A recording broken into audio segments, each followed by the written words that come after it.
welcome to In Time. Sorry for the delay there. My name is Nick Soutter, and with me, as always, is Ansgar Odinson. Hey everybody. Sorry for, the small technical problems going on right now, but we have a computer down as well as a few other things going on. Well, yeah, so my computer is down. So I am broadcasting off my phone, and that's actually, I'm really kind of impressed that it's got the quality that it does, but that's going to cause everything to just be a little hiccup. And of course, we've missed a few episodes. We've had some people down. Our producer went several rounds with a nacho and lost, It's and true. so yeah, it is. I really wish I didn't have to say that, but that's the case. You've had pneumonia. Kitty's been out for a little bit, so it's just sort of, we do apologize, and hopefully we'll be getting our act together at some point. But I don't know. I probably wouldn't bet too much money on it. I will say that I am recovering from pneumonia, so once, like I said last week, if you see me mute my mic and start coughing, well, that's why. And I'm trying. We had a laptop here almost set up, and it's, oh my God, what a nightmare. So we have an interesting week coming up. We have the Patreon Hangout is tomorrow, and that's for all our patrons. If you're a patron, you are invited. We would very much like to have you there. We, of course, our patrons play a big part in what we do here. We do not take, we don't do sponsorships. We Endorsements and don't. sponsorships, yeah. Yeah, thank you. Dollar Shave Club isn't now. We don't. I mean, as you can tell, I'm also a member, but Yes. um, This we is don't. not the face that has had a razor touch it in a long time. Yeah, no. And so we our patrons are really how we are supported, and we appreciate our patrons. And our patrons come up with a lot of the show ideas, so it's really nice. I love doing these hangouts, and we haven't done one in a while, and I'm looking forward to this. We try to do them first Wednesday of every month. So tomorrow, Patreon Hangout, 2 p.m. Eastern Standard. I will be dropping the link on Patreon, and anyone who's there can just come on in and join us and hang out with us. Our producer will be there. He will tell you the nacho story. It was, he fought hard, but the nacho won. He's Canadian. Forgive him. So, Um, anyways, and then Suragana, by the way, asked what's going on with your audio. As we said, there's a computer down. Nick's computer is down, so he is having to broadcast from his phone. So there's going to be some audio issues. I've turned his audio up, and if that's not enough, just let me know. all right. So yeah, they can let me know. Hopefully, they can hear me. So yeah. It's been one thing after another around here. Then Thursday, we are going to have on Nate Brody. For those of you who don't know who he is an attorney, former prosecutor in New York, and he is going to go over the Silverman uh, issue with us. For those of you who don't know, Silverman was the former head of American Atheists, and he was fired, and there's a lot of questions around why he was fired, when he was fired, and whether or not he received due process. He did a counterclaim. He did a claim. There was a counterclaim. It gets a little complicated. There's also whips and chains and all sorts of other really fun things in the story. It's one of my favorite stories in a long time. So I am looking forward to it. And he's done a lot of research into that, and so he is going to help walk us through the Silverman story. That will be on Thursday, and I think that about covers what we've got for this week. Am Correct. I missing anything? Yes. Oh, wow. No, I Okay, think wonderful. you got it all. And That's today we're amazing. covering a civil discourse and the limits of tolerance. So, basically why civil discourse is important to our democracy, and what are the limits? When does civil discourse fail and we have to turn to things like violence? You know, I think it's a really interesting topic. I think it is now. In fact, actually, we had sort of hashed out the topic together, but I think you were the one who really was. I mean, you didn't have to sell me on this. This is definitely one I've and interested in. Anyone who sees my Twitter feed knows I have some opinions on this. But so why were you so interested in picking this topic?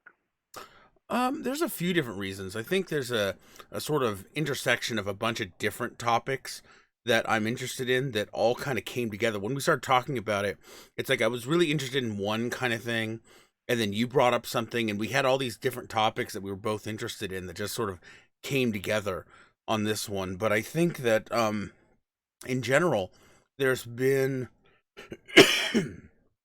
there's been some sentiment that I've seen online in general, um, where people feel that as long as they are in the right, they can cross certain limits no matter what their ideological opponent may or may not have done.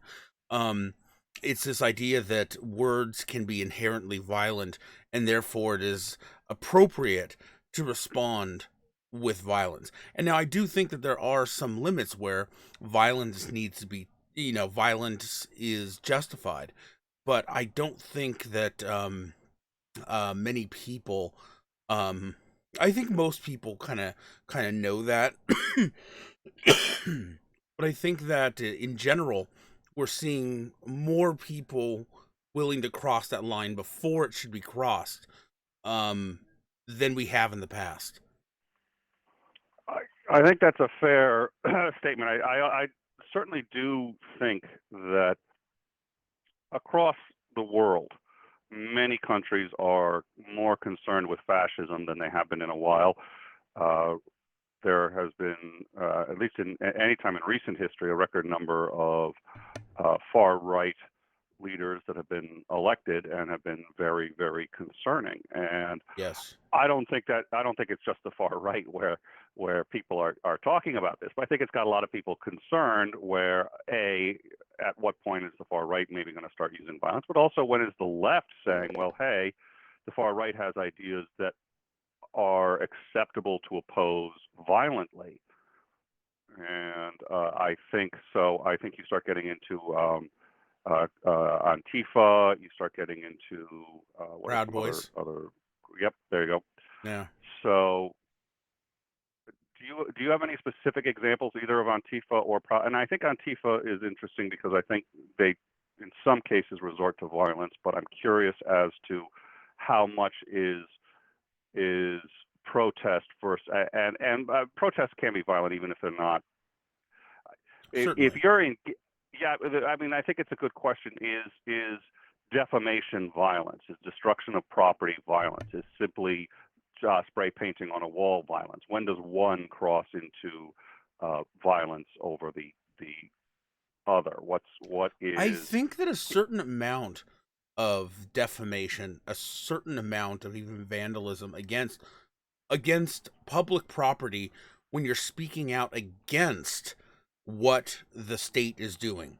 So like let's say to protest police brutality, you spray paint a mural in the middle of the night on the police station that beautifully illustrates the violence being done or something like that. I think that that is actually justified. Is it legal? No. Is it ethically and morally justified, in my opinion? Yes.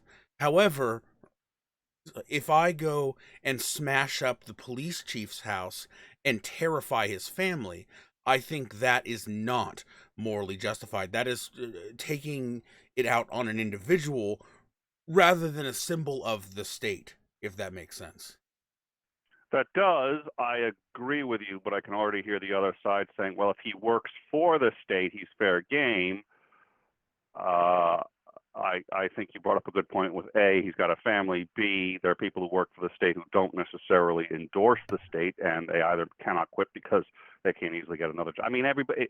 This gets into something interesting. I was speaking with someone about this on Twitter um, about dehumanizing the other side.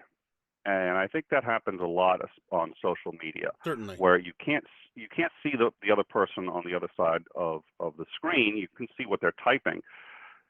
If you don't like them for any reason whatsoever. You're going to apply the sort of the least amount of charity possible to what they're saying, but also to them as a human being, where you're going to start to say, well, based on what they're saying, I can already tell that, they're a fascist. I can already tell that they don't like human beings, that they don't like people like them, that they don't. And in some cases, you may be right, but it's been my experience in the vast majority of cases, you're usually wrong. Yeah. Now, one of the things I had mentioned here, and this was interesting because, again, it was the same person I was talking to them, and I was telling them a bit about, my sister's unfortunately going through a very, very difficult divorce. And I had mentioned that, and they were sort of like, oh, wow, Nick's a human being. He's got family that have issues. He's got issues. There was a time when we first started broadcasting, and we had the difficulty broadcasting because she was living here. Yeah. So, but I think when we're on Twitter and when we're arguing, if I'm arguing a point that somebody doesn't like, or if I'm defending a person that somebody doesn't like, all of a sudden I'm a caricature, I'm a straw man, and you can say or do anything you want to me because I don't have the complex, rich emotional background or history that might otherwise prohibit you from doing that. Now, social media, I don't think, is the only time or place we do this. We do this again whenever we get into an argument, and it's especially easy to do this when you're in a counter protest against a person wearing a white robe. For sure. But I think, which actually dovetails into another point. I don't want to sort of dominate the conversation, but there was another point that you and I had mentioned. I have to think it's immensely gratifying to be in the KKK. And I've said this before, and every time I do, they're like, oh, that's it, we're demonetized. Yeah. But hatred is cathartic, and we like hatred. Even the people who say they don't, in general, do like it. I've seen people say, oh, I don't like hatred, and then they get righteous indignation. Righteous indignation is intoxicating. Hatred is intoxicating. And I'm not thrilled that as a species we seem to enjoy it and get off on it, but we do, and Twitter is a spectacular we are innately place tribal. Yeah. We are. We Twitter... want to form a group and look at those who are outside that group and attempt to destroy them. Yep.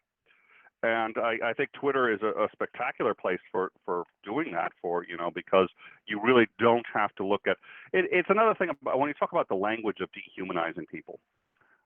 That's one reason why in wars, almost right away, you come up with epithets for the other side. Chink, spick. You know what one Kraut. of the worst ones is? Zipperhead. And you know where that comes from?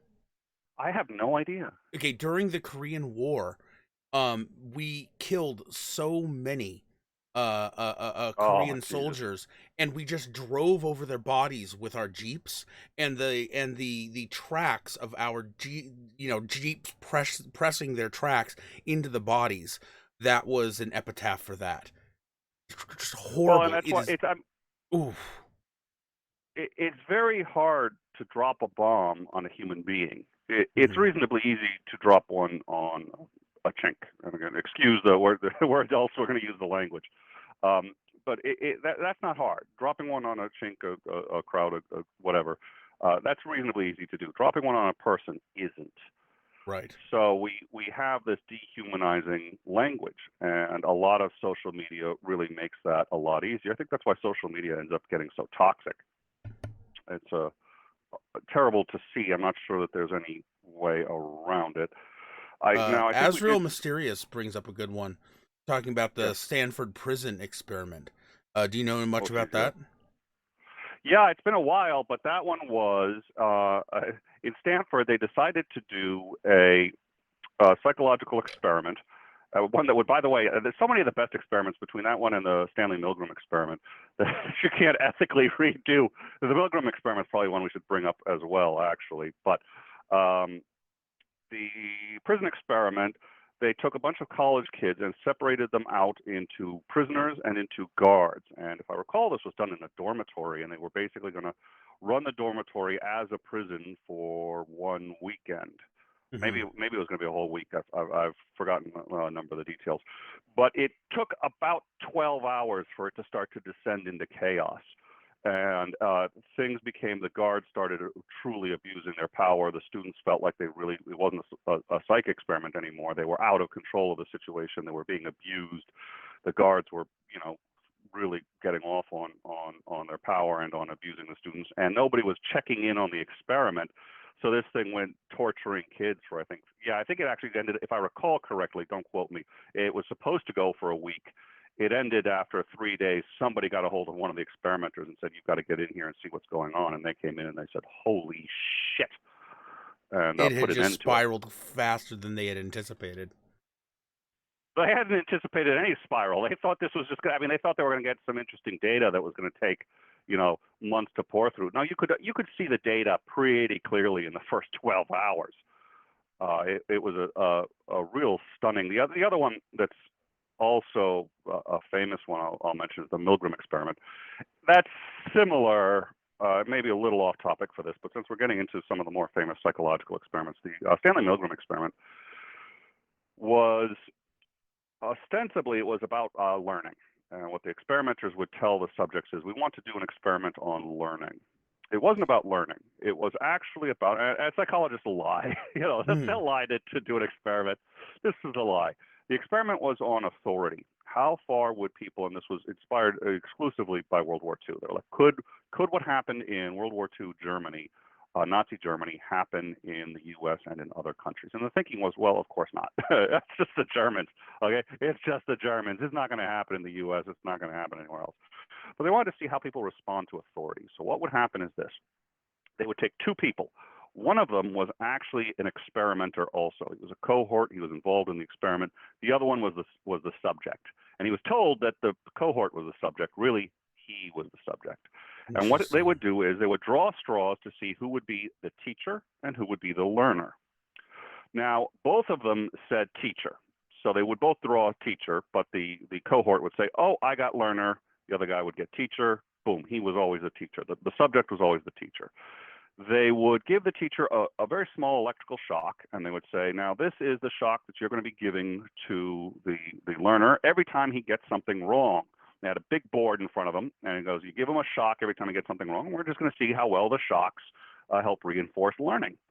And they'd both get the shock, so the guy knew what he was doing, and then they'd put the person in the other room, which was another important part of it, and this is where this pertains to what we're talking about. They decided deliberately to separate the teacher and the learner so you couldn't see what you're doing. Now, you could hear the other guy, but you couldn't see him. So they'd start going through a list of words that he was supposed to memorize, and he'd start to increment. He was told to increment the voltage, going up further and further and further every time the guy made a mistake. Now, the guy started to complain, "Oh, I've got a heart condition. This is starting to hurt. Is everything okay?"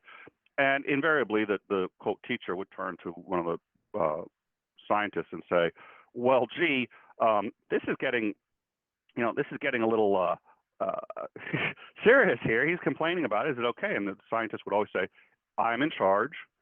I'm the one who's responsible. Please continue." And in most cases, those were the key phrases. You don't have the responsibility. I have it. Right. As And long I as am we can telling blame you, an authority figure, I can do anything. Yep. And so what would happen is the voltage kept going up and up, up and up, and eventually the guy would start screaming with every. Now, this was a pre-recorded other side. The guy wasn't connected, Right. and they had the recording, and it was the same sound triggered to each voltage, so that there was a complete universal baseline for the experiment. Everyone was doing the same thing, and in something like 3/4 of them, they went all the way to where it said XXX, don't go here, lethal voltage, and they'd be zapping the guy. And then this is, I can't ever tell this without laughing, but the guy would eventually basically die. And it'd be like, and then eventually it'd stop responding. And Right. he's still zapping him, and he turns to the scientist and goes, "Should I keep doing this?" He goes, "Yes, it's vital for the experiment that you continue. Please continue. I will take full responsibility." And then some of them just keep zapping the dead body. Crap. And it was interesting always the post-mortem on that, no pun intended, but when they were doing the breakdown afterwards, they'd say, "Why didn't you stop?" They'd say, "Well, he wouldn't let me." Well, he said you couldn't, but you could have stopped. And there were some who did. There were some who just said, "I ain't doing it. I don't care what you said." Yeah. Well, it's vital for the experiment that you continue. I don't care. You can zap them. I won't. But what was the difference between the people who would stop and the people who wouldn't? And that they had a very hard time finding. But certainly, these were all Americans. This was the Stanley Milgram experiment. I forget where it was done, but it was done in the U.S. And it turned out it wasn't that hard to get the average American to think they had killed someone and to keep zapping the dead body anyway. It's people who watch it, they get very uncomfortable. It's a very uncomfortable. I've got a recording of the black and white. Actually, I think I got it on VHS, but at any rate, it shows how old I am. So I think both are really good examples. Again, it gets back to, you can drop a bomb on somebody that you've labeled in some way, but somebody who's a human being, it's a lot harder for most of us, not for all of us. Psychopaths and sociopaths certainly exist.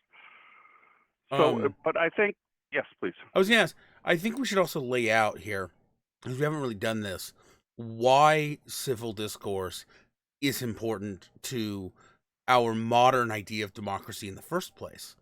You know what I mean? What makes it so important? Why is it our the first response before going to violence? I think that's a really good question, and one of the things I'd actually spoken. This is funny because I was on Nate Brody's show, and he's a lawyer, and I did his show a couple days ago. And this is something, if you talk to most lawyers and you ask them, what is the law really about? Universally, the ones who have any experience will tell you one thing: it's about stopping violence. It's not about justice. I wish it was. The problem is that I've never even seen such a thing as justice. I don't think justice actually exists. I think it's this artificial thing. If a guy's family gets wiped out, I think it's a bit arbitrary too. Yeah. We all have our own idea of what would be just. Yep. Yeah. Well, and it's justice revenge is justice, and for a lot of people, justice is revenge. For some people, it's an eye for an eye, but again, that doesn't give justice. Is if it hadn't happened in the first place, really, and that's you can't go back in time. The courts aren't there for justice; they are there to stop the violence. And it used to be. Nowadays, actually, there's a lot more security in courthouses, but it wasn't all that long ago. They didn't have metal detectors. They didn't have any of that stuff. And one of the reasons was because most of the criminals wouldn't act up in court. And the reason they wouldn't act up was because there was always another appeal. There was always something else they could do. There was always a set of options.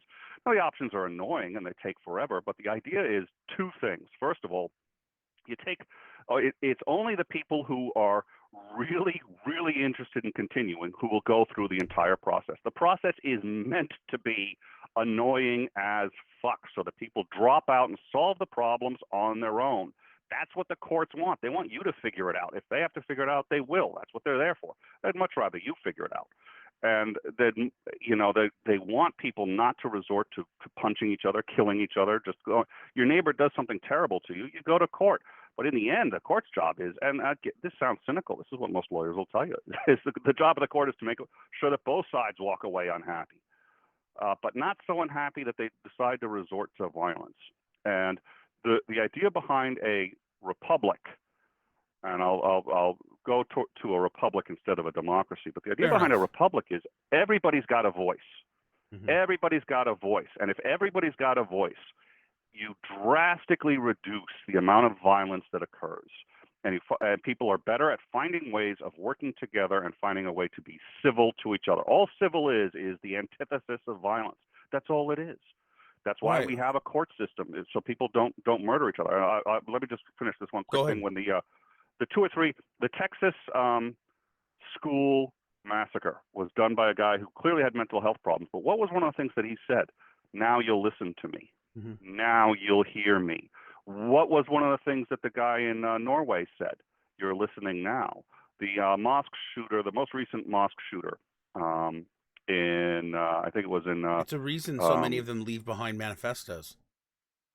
Yes, and I agree. And I've had this argument before with people on platforming. I don't think you should just give a Nazi a voice to go say whatever he wants. He needs to be challenged. He needs to be opposed. There needs to be people who know how to do it and can engage. You don't just let them talk. And there have been shows where that's happened either deliberately or by accident. Yeah. But I also don't think you sit there and say, well, we're not going to talk to them at all. We're not going to engage, because if they feel there are no options left, they resort to the last one. Yeah. Which is violence. The whole point of discourse, the point of law, the point of civilization is to not be violent, is to all of us live happier, longer lives by having civility. Yeah, I think you bring up something that's important to me is a lot of some of these what people will call dangerous incels. They start off on social media, they get banned, and then the only places that they can go are places where all the other most toxic individuals have gone because the only places that won't ban them.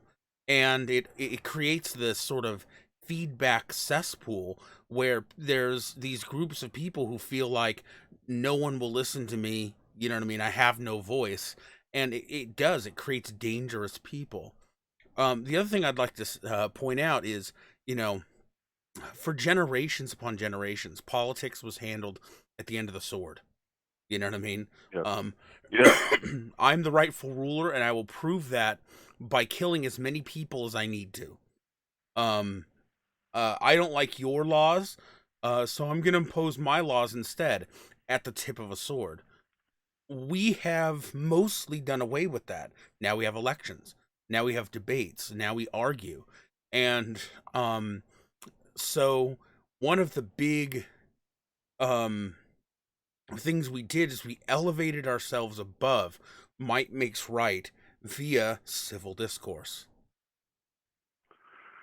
I'm going to segue into something that's a little interesting because I get into this and I just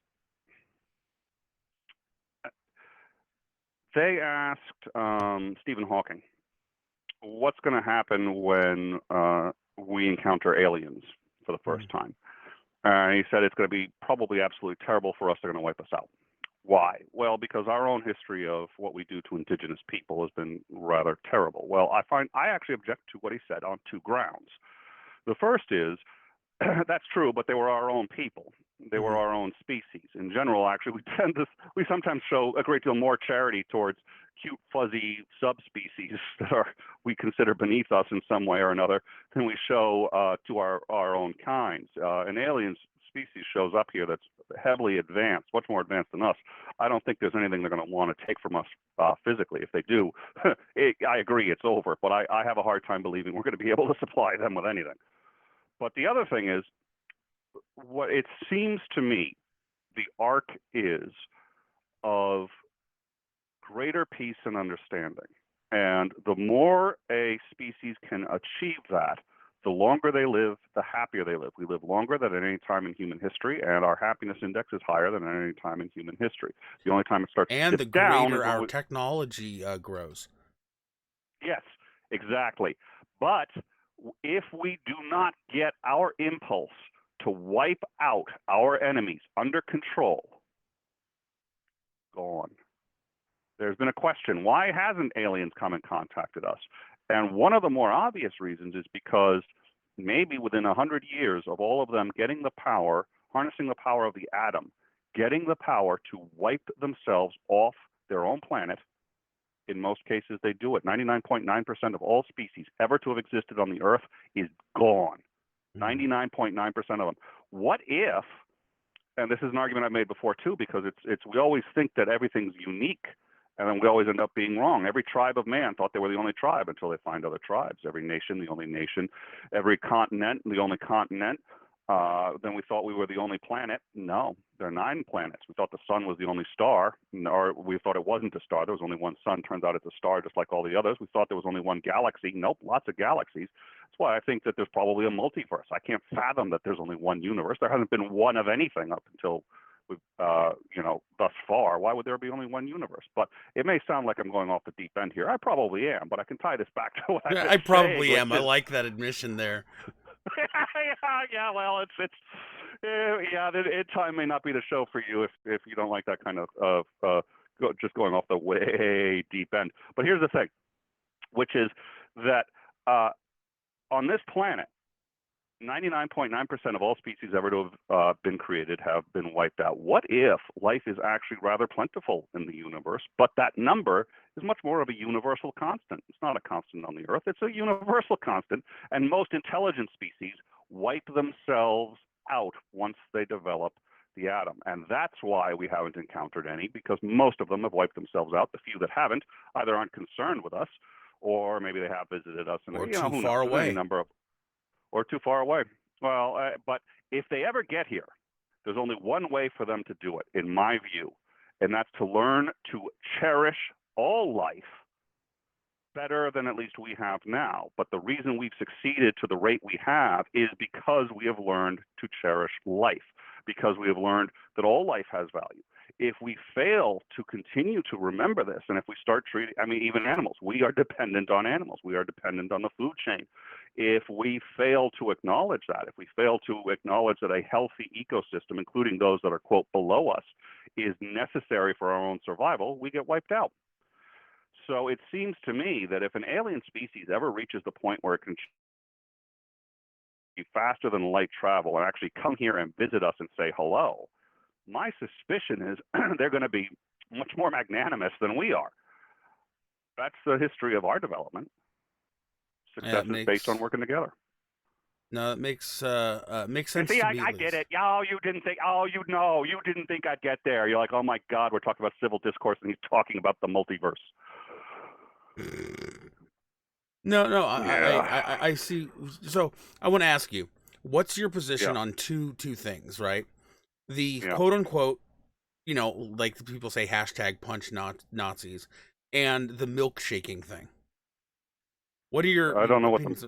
There are I understand people. what punching Nazis is, but I don't know the milkshake thing. So the milkshake thing is people were throwing milkshakes on Oh political Jesus, yeah. figures, mostly right wing political figures. Like let's see, like I think Sargon of Akkad got milkshaked and a few others. Well, yeah, I guess it depends on the flavor, I suppose. Yeah. Um, yeah, I'm against it. I don't think it's terrible. I don't think the people who do it, you know, you lock them up. But I'm against it. It is a form of assault. And I've had this conversation, and I've had this conversation also with some Twitter personalities that are considered rather caustic.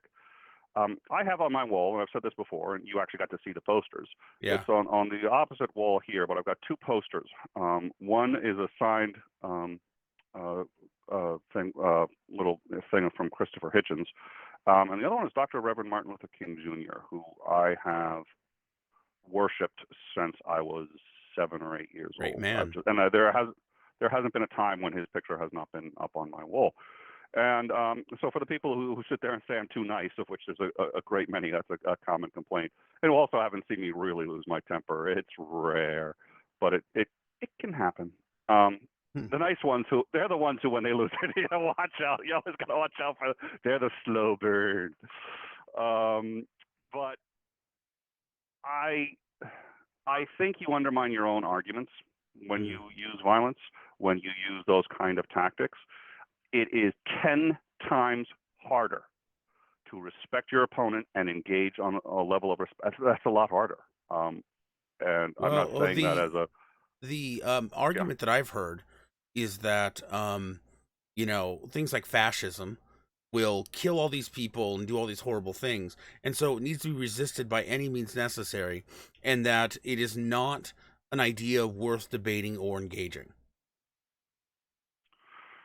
Well, okay, that's you know what, it probably isn't an idea worth debating or engaging in terms of I don't think I can learn from it. But if I don't engage honestly, they can't learn from me either.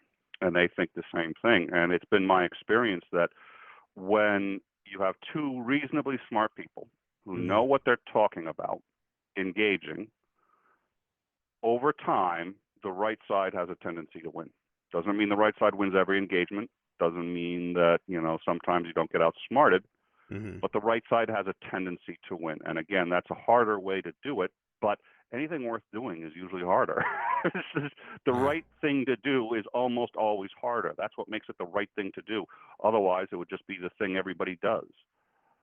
In my opinion, too, particularly when you assault someone, when you actually punch somebody, it hands them a very powerful victim narrative.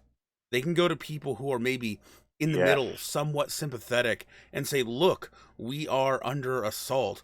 All we wanted to do was share our ideas, and we have been assaulted. It's a recruiting tool. And a lot of the people on that side of the political you know, whatever you want to call it, have actually said they like it when these sorts of things happen because it hands them a powerful recruiting tool. I hate to just go into a movie and sort of use a movie as an example because they're always sort of custom-made examples that are really just designed to feel good. But this was one of the best examples I ever saw of it. Was the Fantastic Beasts movie, the second one, and in it, Grindelwald, who is a terrible, terrible human being, but he tells all his people not to attack and Hmm. not to physically engage any of the good guys who are coming there to arrest them. Right. Well, all it takes is, and there's a lot of good guys there. There's a lot of their equivalent to the police there. One of them gets a little antsy. Hmm. That's all it takes, and then pulls the trigger on somebody else, ends up killing somebody else. And then he says, "Look, we didn't do a thing, and this is what, quote, the good guys do. This is what they've done. Now, don't Yeah. anyone retaliate. Just go home and tell people. That's it. Go home and tell people what happened." And then poof, there you go. Yeah. And that's yeah, that's usually how it works. And that is definitely a tactic that it's a very effective tactic, especially since we do, and I think rightly so, consider the right side to be the one that doesn't need to resort to violence. The wrong side can use that as a tactic too. Siragona says counterpoint, they will always play victim regardless. Yes, but if they don't have footage of them being attacked physically for merely talking, that victim narrative is not going to go very far. Not go very When the far, nearly as far.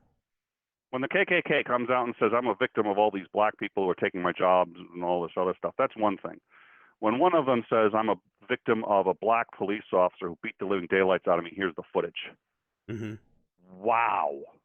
That changes That's things. the same thing. I mean, yeah, it's the same. They're both doing the same thing. One is a huge order of magnitude different in terms of the impact it's going to have. And Um, you can't undervalue that emotional impact of a a a powerful, violent victim narrative, you know? yep. And it turns almost any side into the good side. I mean, it's really, if you're being beaten by the other side, the first question, it's a legit question, is, well, if the good side is the good side, if they're right, why do they have to resort to this? I don't have to. Well, I'm I have to ask uh, too is if your yeah. ideology needs to be enforced through violence, how is it any better than the ideology you are opposing? Maybe that's another good question. Um, and I don't, and I think this brings us up to another point. And now there are times. I have said before, and I say this in a number of contexts. I interviewed a terrorist once. Mhm. It was a short interview. It was actually a pre-interview. His wife, the terrorist's wife, was going to be on a show at Johns Hopkins University. But I ended up speaking to the terrorist, and Nelson Mandela was really quite a nice guy. Uh, Now, I say that, and sometimes I get some pushback on it. Nelson Mandela is a convicted terrorist, Yeah. and he engaged in bombings. He engaged in attacks. So he engaged in tactics Our that founding really, fathers were terrorists. yep. So I'm not saying no violence ever, but in those cases they were opposing oppressive, and imprisonment is a form of violence in most cases. There are exceptions to this, but certainly if you take a look at the American prison system, anybody who's in the American prison system is being subjected to violence all the time. If you are being institutionally discriminated against to the point where you cannot function, where your family is starving, where it's okay to beat you, to murder you, to do anything like that, and people can get away with impunity. You are having violence put upon you. The only recourse in some cases is violence. And by the way, the terrorist act that, of course, the founding fathers did was they threw a whole bunch of tea overboard, which is Oh yeah. vandalism. But it's, we've talked. I mean, that was basically the terrorist act that started. That wasn't, there was the massacre. There was, I mean, there was a few things, but for the most part, the founding fathers, again, it was a response to violence. Now, Nelson Mandela, uh, that's a difficult one. That's a difficult one. But he absolutely targeted civilians, by the way. Hmm. Even he never really contested that, and I think that may be a bridge too far for me. But when you understand where he was and what was going on at the time, and we targeted civilians too. Hiroshima and Nagasaki, by the way, Oh yeah. were civilian targets. Those were civilian targets. They had no military value whatsoever. We But carpet bombed the shit out of cities in Europe.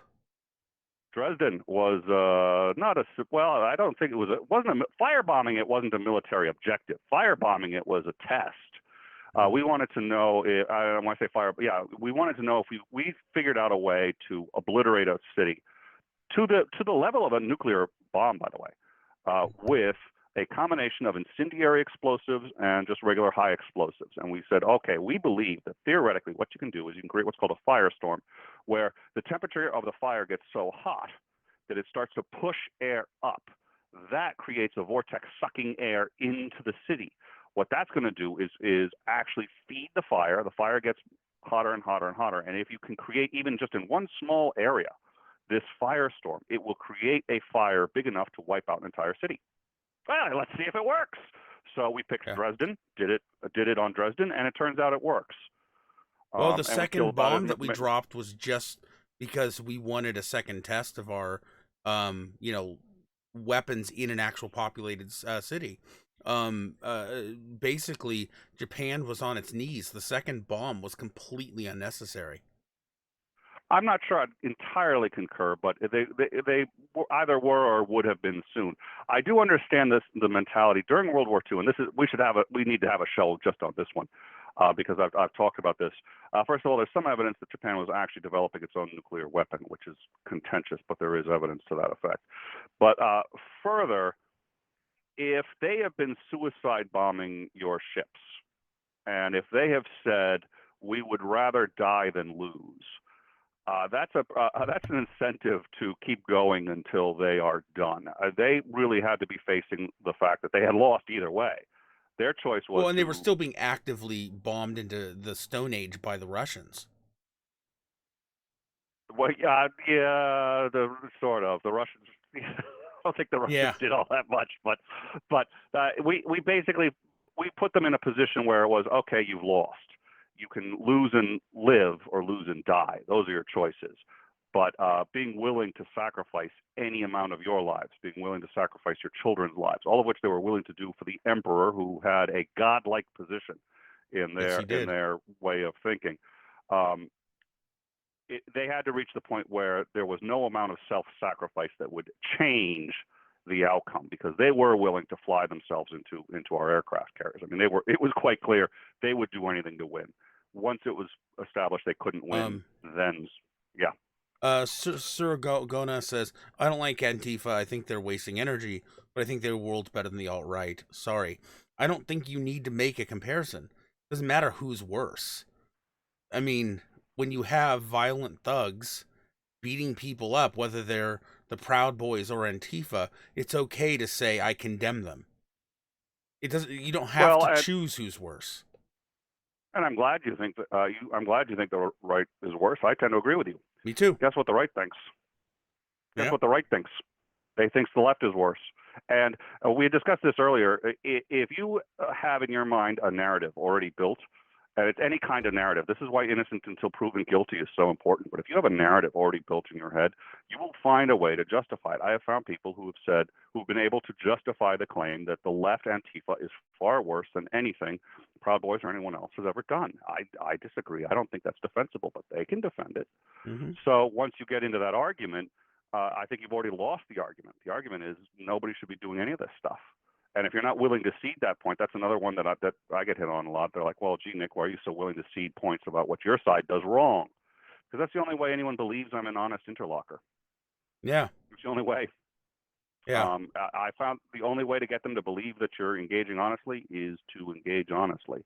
And that's not easy. And that means my mind does have to be open to change. It sucks because that means sometimes I end up having to change it. Now, I won't, under certain set of circumstances, I won't be lectured to by a hat. I just won't. Of course not. I mean, I don't lose arguments to top hats or their owners ever. Never. Isn't going to happen. Never. I've never lost one to a top hat. But and he won't lose one to a chair, I'm sure. Of course not. I mean, why would I? Of course. Fucking chairs. Wait, well, did you just shit on my chair? I Did did. you just? I did. Oh, that's it. Oh, that's it. The gloves are coming off. The Twitter gloves are war. coming off. I'm no. Yeah, yeah, Twitter war. My chair is going to tweet at your hat. So oh man, you're going to get some serious I almost flavors. think your chair and my hat need their own Twitter accounts. I'm starting to think they should actually. Well, we could talk to Kyle's lawyer about it. Yeah, that's got to be one of the all-time great. I will say just the non-sec stuff. It's still is where we left it. But Kyle, I guess, came out and said that he has a new lawyer, and his new lawyer looks an awful lot like the old one. Yeah. So someone brings up an interesting point. So you know Yeah. who Andy Nigo or whatever the guy's name is? Sounds awfully familiar.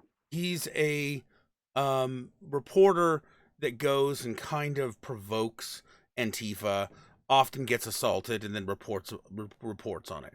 And he has been caught. Oh yes. Certainly skewing things to make it seem like Antifa were the only bad guys, when in fact, obviously they weren't. At one point, he even showed a video of Antifa trying to attack people with a hammer, but didn't show the part leading up to it where the Proud Boys had the hammer first. And it was taken from the Proud Boys and turned back on them. Not that that justifies trying to beat someone with a hammer, but I'm just saying. So,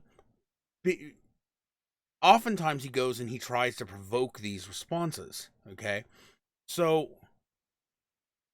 what do you think about, like, does that in any way justify the response? Does that make them just as bad, not as bad? I mean, what do you think about him purposefully going and trying to provoke these responses? I'll get into that in 1 second. I see the chat was talking also about my Trump rant. I have no idea what they're talking about. I've always been very polite to Trump, and I have treated him with the utmost dignity and respect. Yeah, I'm having a very hard time finishing that sentence. If somebody wants to snag it, I think it's the featured video on my channel. There is a rant for me about Trump. It's yeah, I talk about being nice and civil and all these other things, but the one thing that's attracted the most views by a full order of magnitude is that Trump rant. So if either Mr. McGinnis or Kitty want to, if they're willing to snag that and drop that in, that would be great. Normally I just send them a DM or let them know, but my phone is otherwise occupied. So no, there's a lot of that kind of setting up. I think the guys who Antifa, when they had the hammer, I mean, the right thing to do would be to put the hammer down and move on. That's obviously not the easiest thing to do, and I don't begrudge someone who. Let me paint the situation. So the Proud Boys pull up on a bus that's like armored, right? Obviously ready for the fight. Antifa crowd attacks the bus, and they're coming out of the door of the bus, like swinging the hammer, right? One of them gets the hammer, and now he's swinging into the door of the bus, trying to hit the people inside. Just to paint the picture. Now Andy, he cropped it to just where the Antifa guys have the hammer, and made it look like they just came and attacked the bus with a hammer. Is this the same guy? He's been doing these videos for a while. He did the Acorn video. Is this the same guy? It might be. I'd have to look it up. Okay, so there's a reporter, reasonably well, sort of a quasi-reporter. He calls himself a reporter. He got Acorn taken down. Acorn was a organization that sole purpose was to register voters, and he took a video edited completely out of context to make it look like they were throwing away registrations of Republicans, which they were not doing. It's illegal, and they were not doing. He did the same thing with Planned Parenthood, did a video that made it look like they were doing all sorts of illegal things that they absolutely were not doing. When people actually got the full footage, it turned out he had taken the entire thing out of context. They would say, I think that's him, but it could be. But yeah, Yeah, well, this he's is the kind of thing that he would do, and he's reasonably well known, and he's a darling of the right. He does this all the time, and I get him cited as a source all the time too. Well, he found that this has been going on. He attacked Clinton. He's done all these things, and it has never failed. Not one of his stories has turned out to be true after it, and he's been censored. He's had all sorts of, and he just keeps making this shit up. And I get the people arguing with me, say, well, just because he's been wrong in the past, yeah, 9 out of 10 videos, he is right. not a source. I will not accept him as a source, but that's why the I think obviously what he's doing is unethical, and there should be absolutely, in fact, probably criminal liability for that kind of thing, because you're not allowed to shout fire in a crowded theater. There's a reason people get hurt that way. You're also not allowed to instigate violence. And what he is doing is an end run to, he's not saying go out and be violent. He's not saying, go out and be violent against Acorn, against Hillary, against Antifa or anything like that. But he is showing acts in such a way where violence against these people is possibly going to happen. And there is, I assume that the bar has to be higher than more likely than not. But there is a bar at which, if you are saying something that is going to result in violence, you can be held accountable for it. He has been skirting that bar, and somebody needs to hold him accountable in general. But for the most part, Dr. King spoke a lot about what he called moral outrage and what he called righteous indignation. Can I pause there for 1 Please, second? please. So then, wouldn't that put Gandhi in the wrong? Because he went places he knew he and his people would be assaulted on purpose to be assaulted, so that he could demonstrate, look, we're being assaulted and we are nonviolent. I've heard that of Gandhi. I didn't do a deep dive into Gandhi, but my research into Gandhi didn't seem to indicate that. But if he's actually there were done that, places that were locked off, like for instance, Salt, right? And there were military blockades not allowing people through. We're going to hurt yeah. you if you try to cross this line. Okay, we are going to march across this line. We will not hurt you, but we're going to force you to hurt us to keep us from crossing it. That is instigating violence against yourself. I think well, I think, And that's what this guy's doing. He's going places. I mean, I don't want to compare him to Gandhi, but he is going places. He is going places and courting them being violent to him so that he can craft his report. I think based on how you said it, like I said, I don't know much about what Gandhi was doing. This is not the first I've heard the claim, but I haven't seen it substantiated. The way it's always been framed to me and the way I've understood it was that it's not that he was expecting or hoping for violence against him. He was prepared for it, but he wasn't trying to instigate it. If he was, I think I'd probably consider that he was in the wrong. But I'd be very interested in having that discussion. I think that's a fair comparison.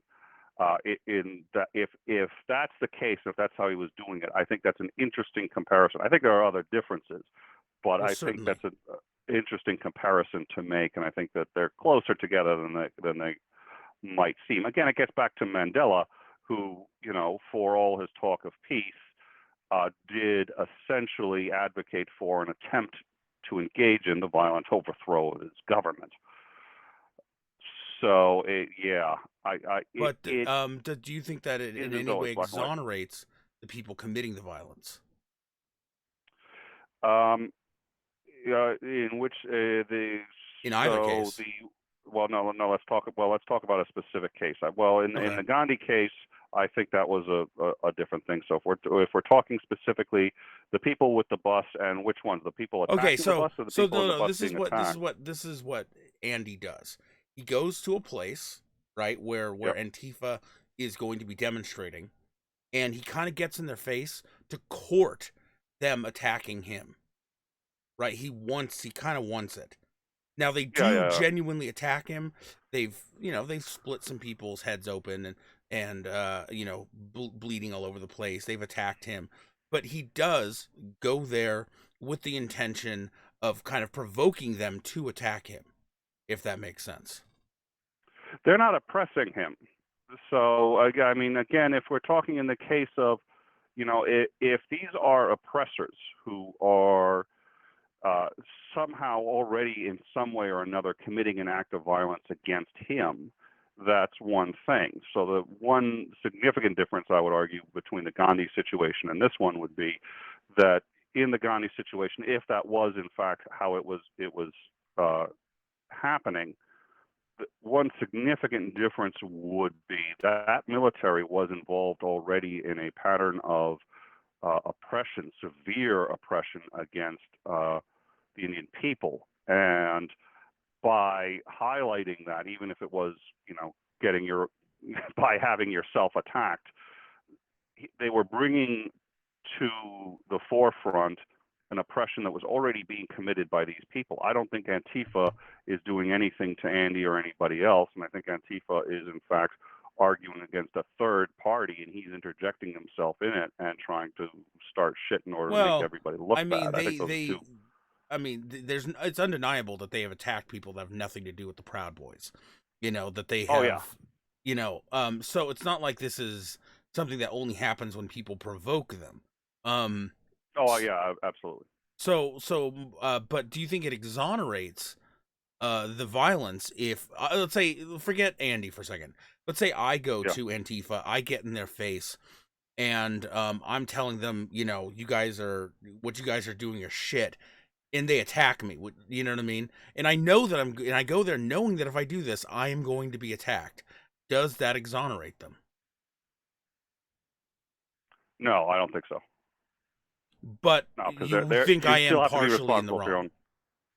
I do think nobody should ever be. I mean, very rare is the circumstance that's black and white, and one person is fully responsible and the other person has no responsibility whatsoever. I think if you're going out and doing that, I think you have to take some onus on yourself, the consequences of those actions. But the reality is, again, getting back to Martin Luther King Jr., he knew he'd be attacked, and he said, Mm-hmm. we don't respond, and we don't counter engage. And if people are trying to get us to engage, we do not engage physically. We don't do it. And I think that they were far more successful that way. And I think that's what allowed them to be morally in the right there. I think the second Antifa engages like that, yes, I think they've done something wrong.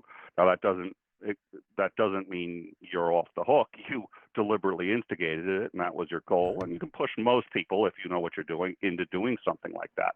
That makes you an asshole. That makes you a whole bunch of things.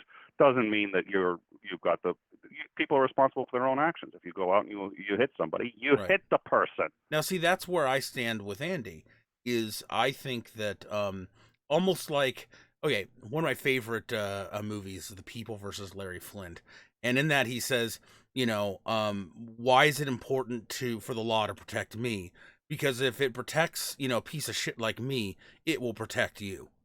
And if the law protects Andy and makes sure that no one's allowed to use violence against him because he's being an asshole, if the law protects even a white supremacist who is yelling about how the Jews ruined everything, then it will protect us as well. Well, first of all, I'm not talking about how the law would handle it. And second of all, I do think they should protect him, because I think that they were in the wrong. I missed part of your argument because my headset cut out. But that's okay. I really wasn't going to listen to it anyway, so it just was convenient. See, this is what happens when your co-host is a fucking chair. Yeah, you haven't seen the chair yet. I can't get up and walk around because this is connected this normally connects to the Wi-Fi, and I can go anywhere in the house I want to, yada yada yada.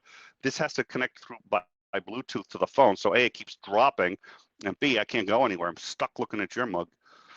I know, it's terrible. Terrible. And your mic just cut out. We're seeing your lips.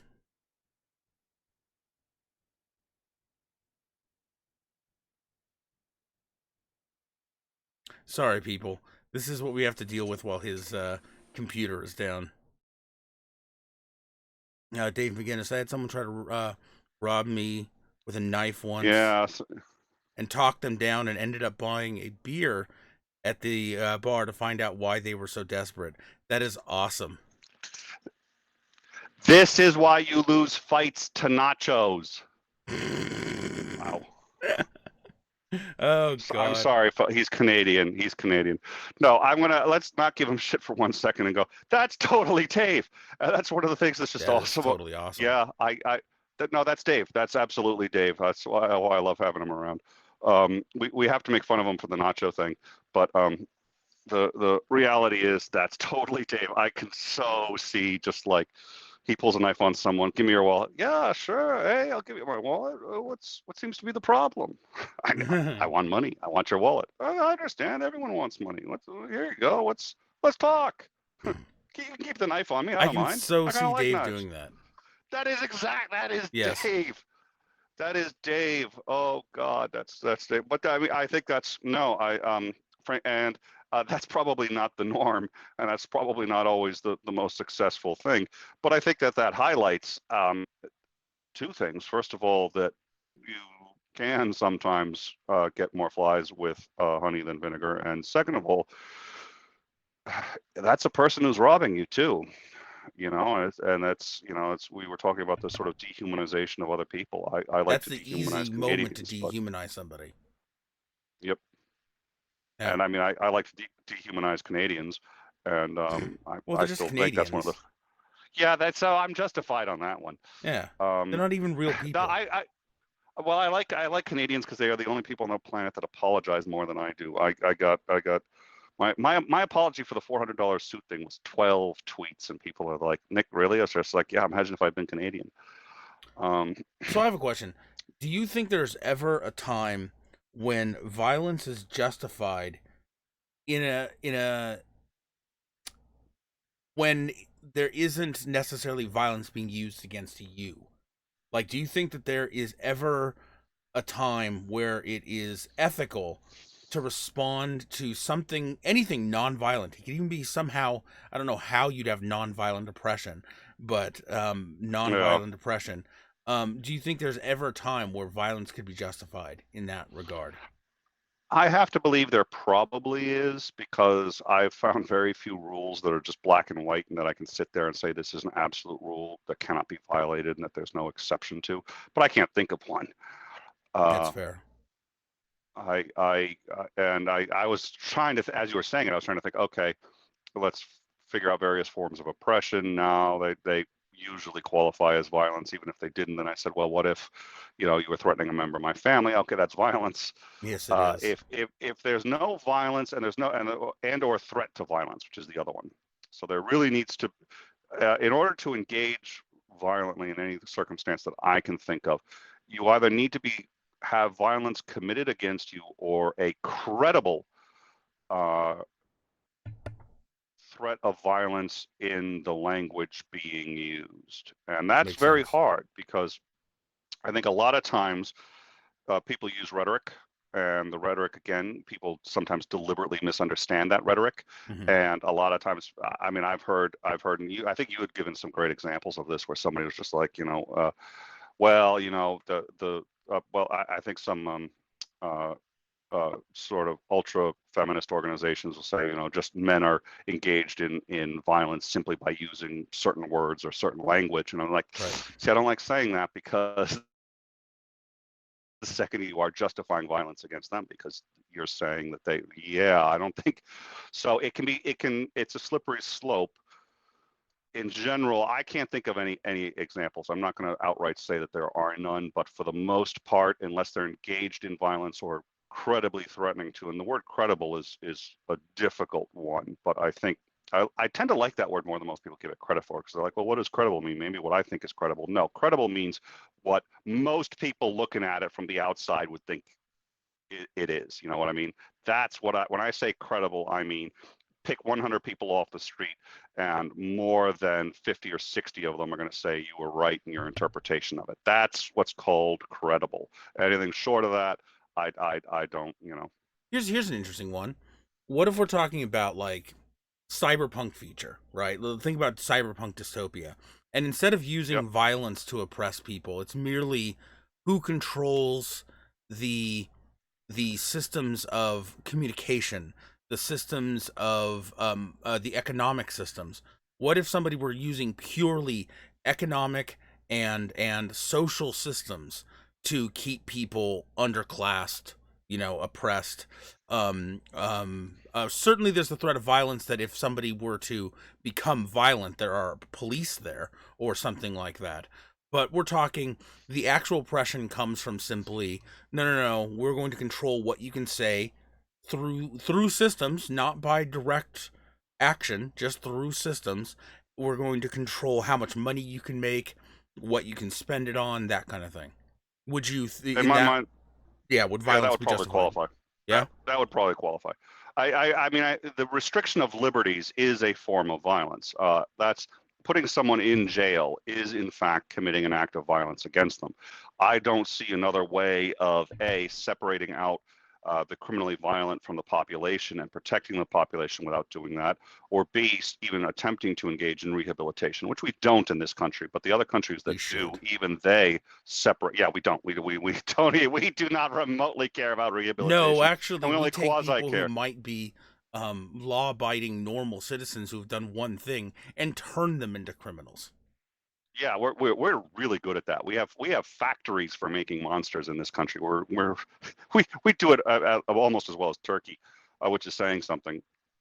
But the so we aren't interested in rehabilitation, and we're not nearly as interested in the deterrent as we think we are. People who are interested in deterrence would actually like study deterrence, and what you'd realize is in the human mind, if I say you're going to jail for 5 years, or if I say you're going to jail for 50 years, there's almost no difference in your brain between those two numbers. You'd think, hey, that's that's a whole order of Mm. magnitude different. That's not how your brain processes it, because your brain can't really fathom much past 5 years anyway. 5 years is a lifetime. By the time you get out, it is a lifetime. If I have you going to jail for 50 years, that's still a lifetime too. Yeah. People have a hard time fathoming what their life would be like after 5 years. So if you say it's 50 instead, it makes no. So then they're sitting there going, well, 50 years is more of a deterrent than 5. Actually, not by much, by like 10%. You've added a whole order of magnitude, and all our studies show that it's about 10% more effective as a deterrence, really. So we're going to pay and house them for an extra 50 years because, or an extra 45 years, because we want that 10% deterrent rate. Yeah. Yeah, that's clever. At any rate, um, Surugona says, so I have to wait for the mob to decide to murderize me. F that, no, that's not what it is. Um, if there's a credible threat of violence, you can use violence to defend yep. yourself. If a guy in a dark alley is walking toward you, tapping a lead pipe in his hand and looking at you menacingly, before he ever swings that pipe, you are justified in defending yourself. That is a credible threat. You know what I mean? Same thing with a mob gathering who obviously intends to harm you. Um, that is a credible threat. Those so-called fighting words, that's not. Those are insults. And that was a terrible law that was on the books, where if somebody insulted you enough to get you offended enough, you could kill somebody. In fact, during the Middle Ages, calling someone a fool was enough that they could legally kill you. Do we really want to go back to that? Wow. Yeah. Well, and here's an interesting thing. So, who made that comment? Um, Surugona. Sir, okay. Um, so I think what I find interesting. So let's all gang up on. No, I'm just kidding. No. That's not. No. But here's what I find interesting about that, which is I get that a lot. Which is I will say, okay, here's why. I do think violence is acceptable under. No, I'm not a pacifist. I think violence is acceptable under a certain set of circumstances. I outline that, and then people miss it. Now we don't know when he came into the show, so he may have missed the fact that we already covered that. So that's absolutely. But this gets back into, I think, again, the righteous indignation starts to to kick in, and people sometimes hear, oh, Nick's talking about not engaging ever. No, I like the idea of engaging if I'm given the proper reasoning. And I think sometimes the actual argument gets lost in that, because we used the word credible repeatedly, and we even defined credible. So I do think if there's any credible threat to you, you absolutely, in fact, I think you probably have a moral obligation to respond. Um, Taking a guy out for a beer notwithstanding. Uh, That, I mean, that's if not we many people could just, get away with that. I say we just crop dust the entire world with pot smoke, and the whole world will just be a happier place, much less violent. Uh, We won't get shit well, I suppose done, there's a but we lot of truth. won't be bashing each other's skulls in. No, but in time is going to be sort of like, so what I'm saying, dude, is what? They're asking about an after show. But yeah, I think we've decided we're not going to do it. I think Ansgar is definitely doing a lot better, as everyone can tell. I don't want to push him too much. I'm having technical difficulties, as everybody knows, and we've got 3 shows this week. We've got the Patreon Hangout tomorrow, which technically isn't a show, but Ansgar's going to be there, and he's going to be talking a lot, and he's going to be engaged even more than he is now. And then we've got a show. We've got Nate Brody coming to talk about the Silverman AA issue on Thursday. So that's going to be 3 shows.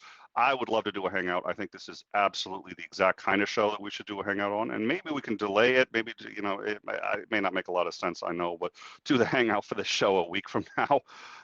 Maybe instead of calling it an after show, maybe just make it a hangout, and maybe not even do it on air. Yeah. Maybe just do it through our Discord. Oh, that's a good idea. Well, there'll be the Discord.